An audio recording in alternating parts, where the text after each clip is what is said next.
Hello, I'm Rahul Sharma, and this is my project, Induction to charge pacemakers, eliminating the need for surgery. So a couple of years back, my aunt was sitting in the living room, just watching TV, when she all of a sudden collapsed. And we rushed her to the hospital to find out why. And the reason was low battery. And unfortunately, she is not alone. Over 3 million people have pacemakers, and they have to suffer with the surgery that comes afterward, because the doctor had told her, oh, you're going to need a $50,000 surgery just to replace a battery. And also, 84% of the people who have pacemakers are above the age of 65. And now what's happening is the battery life of pacemakers is 5 to 10 years. So these elderly people are going to have heart surgery every 5 to 10 years, and this can increase the chance of disease, heart failure, lung failure, and even cause death. And this also dramatically decreases the life expectancy. So that is the problem. That's the problem. And the proposed solution is to have an induction charger, so that charge can wirelessly pass into the pacemaker, which thereby eliminates the need of surgery. And it can be strapped on and left overnight, but that's how it should work. And also, we can save $70 billion in expenses, because over 3 million people will not have to have surgery.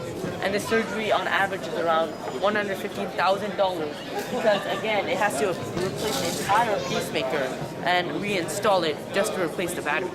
So the background research is, how does induction work? Well, induction works by creating a magnetic field from charge. And what this magnetic field does is it oscillates or changes its changes. And according to Michael Faraday, the Michael Faraday's project was he put a magnet through a bunch of coils. And when he found that when he moved it and there was a change in magnetic field, that the current was produced. And that's why this creates an oscillating magnetic field at a high frequency, which means the magnetic field changes a lot. And what happens is, if a receiver is tied with that frequency, the energy is able to couple between them magnetically and not electrically. And that's why it's extremely safe. In fact, according to the CEO of Groove Mobile, who has multiple, at least 8 patents on this technology, he states that induction charging is actually hundreds of times safer than making a cell phone call. It's also a million times safer than getting an MRI scan. So this is extremely safe, and the technology works very well. The technology is also called highly resonant wireless power transfer. And now let's look at the constraints of this project. One major constraint was the budget, because I only had around $120 to use for this project. Also, time was a major budget. Also, a major constraint was a pacemaker. And I couldn't exactly go out and buy a $4,000 pacemaker because I would need a medical license. So the other thing I did is create a pulse generating circuit that's to simulate the pacemaker and how it works. So how this works is, there is an IC55 chip which creates a time delay in the circuitry, and this is linked to an LED, and this is and the frequency as what is flickering is based on the added up values of all of the resistors and the capacitors. Based on our design, it's the added up value of these resistors and the capacitor. And so the materials I needed for the science fair is, I needed the transmitter and I needed a wireless receiver to transmit and receive the wireless power. I also needed a breadboard, an IC5 chip, capacitors, multiple resistors, an LED and a vibration motor, along with multiple wires. And now let's look at the engineering goal. And the goal is to create a cheap, effective charger that can accurately charge the pacemaker inside the body without causing damage to the body itself. And so this is the design, and let's move to the prototype, which is right here. So plugging it in, find that this turns on, and this is creating the oscillating magnetic field. And you see nothing happens. It's literally no harm because it's a magnetic field.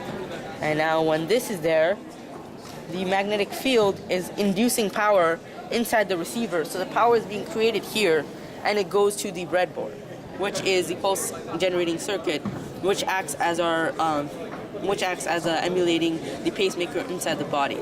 And how this would work is that it would actually be outside of the body, and the coil would be tucked inside of the pacemaker. And how to miniaturize the technology is, according to Faraday's law of induction, you would need a greater amount of loops, and also the transmitter would need a lot more variation, because if you have more flux in a less amount of time, you're going to be inducing much more power. And so inside the pacemaker, you can have a micro loop that has many loops, and this would create the sufficient power as this, because this is just a proof of concept to show that this technology works and can be implemented to save many lives and a lot of money. And so let's look at the results. So I tested it with air. The range was 29 millimeters. With paper, 25 millimeters. Plastic was 23 millimeters, and wet newspaper was 21.5. I chose wet newspaper because it has a similar density to organic flesh and skin. And so this clearly shows that even with massive density changes, the range stays overall the same with slight reduction. And so how this would work is it would charge the pacemaker right there. It would not go into the heart. It just charges it right there near the surface. And so some people ask, well, wouldn't that lessen the battery life of the pacemaker? Well, only by a slight bit, because we're really using lithium-ion rechargeable batteries. However, it would last around 5 years, because the pacemaker uses a lot less charge. It only uses weak jolts of electricity to the heart, as opposed to a phone, which uses the display, CPU, RAM. That's why a phone normally lasts 12 hours, but this can last years, and it can be recharged. And so let's look at the conclusion. The goal was to create a cheap and effective wireless charger, and that is what I have done. It is quite cheap, only around $100 compared to $200,000 in surgery, and this can be used multiple times.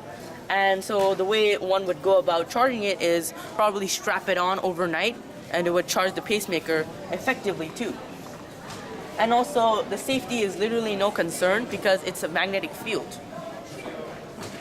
And according to the International Commission on Non-Ionizing Radiation, they have found no adverse effects on human health when exposed to inductive charging, which shows that it is safe, it is cheap, it's reliable, and it can be used to eliminate the need for the surgery.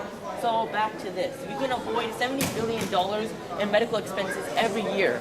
How? Well, the average cost of open heart surgery to replace a pacemaker is around $150,000. And if 3 million people have these pacemakers, and they're actually replacing the batteries every time 5 to 8 years, then we're going to have a lot of surgery that we can avoid by simply just strapping on one of the induction charger. And that is